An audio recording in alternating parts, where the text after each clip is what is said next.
Ang pagpapala ng Diyos Ama ang sumasa inyo muli mga kapatid kay Kristo. Ang sabi ng mga dalubhasa sa panggagamot, kadalasan ang mga sakit kagaya ng mga virus ay naipapasa sa iba sa pamamagitan ng kontak, kagaya ng pagbabahing o paggamit ng gamit ng taong may sakit. O kaya ay natalsikan tayo ng laway ng taong may sakit na nakakahawa. Nahahawa tayo sa mga taong may sakit, kagaya ng mga virus, sa pamamagitan ng lumalabas sa kanila. At maging sa spiritual ay meron din itong pagkakahalintulad. Sinabi ng ating Panginoong si Jesucristo sa Mateo 15:11, hindi ang pumapasok sa bibig ang siyang nakahahawa sa tao, kundi ang lumalabas sa bibig. Ito ang nakakahawa sa tao. At ano po ba ang mga lumalabas sa bibig ng tao na maaaring makahawa sa ating espiritual? Ito po ay ang mga salita na lumalabas sa bibig. Kaya nga po tayo dapat nag-iingat sa ating mga naririnig o pinagpapaniwalaan dahil maaari itong magbigay sa atin ng sakit na espiritual. Halimbawa po nito ay ganito. May isang tao na galit sa isang tao. At itong taong galit ay pumunta sa iyo at nagkwento na yung taong kinagagalitan niya ay masamang tao, pinagnakawan siya, sinisiraan siya, masama ang ugali at kung ano-ano pa ang sinasabi niya sa iyo. At hindi po ba ninyo nararamdaman na kapag narinig niyo yung mga ganong kwento ng ibang tao sa inyo ay nakakaramdam na rin kayo ng galit doon sa taong kanyang kinukwento sa inyo? Yun po ay yung nahawa na po tayo doon sa espiritu na nandun sa taong nagkukwento sa atin. Kaya nga po, sinabi sa salita ng Diyos, unang Juan 4:1, mga minamahal, huwag kayong magsipaniwala sa bawat espiritu, kundi inyong subukin ang mga espiritu kung sila'y sa Diyos, sapagkat maraming nagsilitaw na mga bulaang propeta sa sanglibutan. Kung may nagkukwento po sa atin nang hindi naman na mga salita ng Diyos, ay isipin at pakiramdaman po natin kung ito ba ay masama o mabuti. Pakiramdaman po natin kung nakakaramdam po ba tayo ng masama. Halimbawa po, may pumunta po sa atin na nagkukwento tungkol sa ibang tao. Sinabi po niya na yung kapitbahay niya ay nakakainggit dahil marami silang pera, maraming mga pag-aari, may kotse, may bahay, magandang buhay ang mga anak. Tapos sinabi niya na kahit na marami ng pag-aari, pangit naman ng ugali. Anong nararamdaman mo pag naririnig mo yung mga ganon? Iinggit pala siya doon sa kapitbahay niya.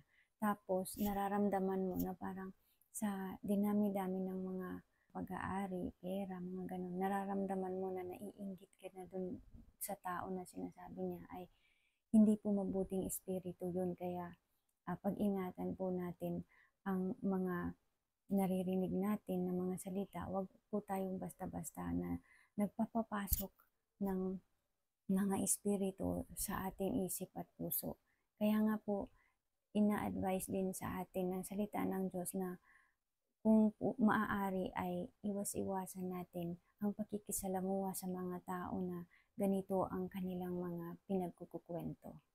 Dahil maaari po tayong mahawa sa kung anong espiritu meron po sila. Totoo po, ang mga salita ay may kasamang espiritu po yun. Maaaring ito ay espiritu ng mabuti kung ang ikinukwento sa iyo ay salita ng Diyos, dahil ang sabi ni Jesucristo sa Juan 6:63 na ang mga salitang sinasabi ko sa inyo ay pawang espiritu at buhay. Kaya po, kung hindi po ito salita ng Diyos, ay maaaring hindi po ito mabuting espiritu, kagaya ng galit, inggit, at iba pa. Mga sakit sa kaluluwa na nakakahawa sa iba. Paano po malalaman kung tayo po ay may sakit sa kaluluwa? Kung masama po ang pakiramdam natin, kagaya ng may galit, may inggit, gusto natin yung masama na gagawin sa ibang tao, gusto natin yung mga kwento na walang kabuluhan, at saka hindi tayo nakakapagtrabaho, ibig sabihin meron pong sakit. Kasi po yung healthy ay mabuti ang pakiramdam at nakakapagtrabaho. Nakakapagtrabaho ng mabuti sa kapwa. Kagaya ng sinasabi sa 1 Corinto 13:4-6 na mapagpasensya, magandang loob, hindi mainggitin, hindi nagmamapuri, o kaya hindi yung makasarili, hindi mayabang, hindi nag-uugaling mahalay, hindi self-centered o yung hinahanap niya yung sarili niya palagi na itinataas at ang tingin niya sa iba ay mababa, at hindi nayayamot, hindi natutuwa sa masama, hindi siya nagagalak sa kalikuan, kundi nakikigalak sa katotohanan, at ang katotohanan ay ang salita ng Diyos, hindi po mga chismis. Ano po ang gamot sa mga sakit sa kaluluwa? Sinabi po sa awit 107:20, sinugo niya ang kanyang salita at pinagaling sila at iniligtas sila sa kanilang mga ikapapahamak.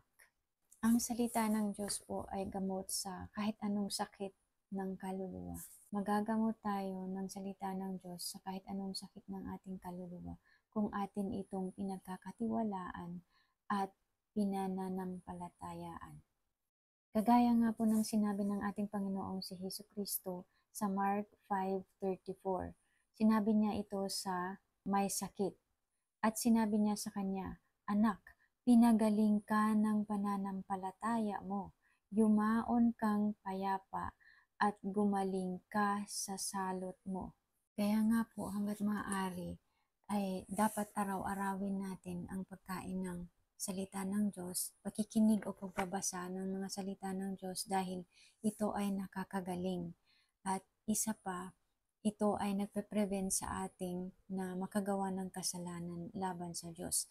Yan po ang sinabi sa awit 119:11. Ang salita mo'y aking iningatan sa aking puso upang huwag akong magkasala laban sa iyo. At sa pakikinig, pagbabasa, pagme-meditate sa mga salita ng Diyos ay malalaman po natin kung may sakit ba tayo sa ating kaluluwa o wala. Bakit kailangan nating malaman kung may sakit tayo o wala? Para po maagapan po natin ito, malunasan habang maaga. Dahil kung hindi po natin alam na may sakit po tayo, ay mahahawa rin po natin ang ibang tao, lalo na po yung mga malalapit sa atin o yung mga mahal natin sa buhay. At maaari po natin silang ipahamak. Kaya po kung mahal talaga natin ang ating mga mahal sa buhay at ayaw natin silang ipahamak, kung binibigyan natin ng halaga ang ating kaluluwa at ang kaluluwa ng ibang tao, ay magpagamot po tayo. Ang ating kaluluwa ang dahilan kung bakit namatay ang ating Panginoong si Jesucristo para iligtas ang ating kaluluwa.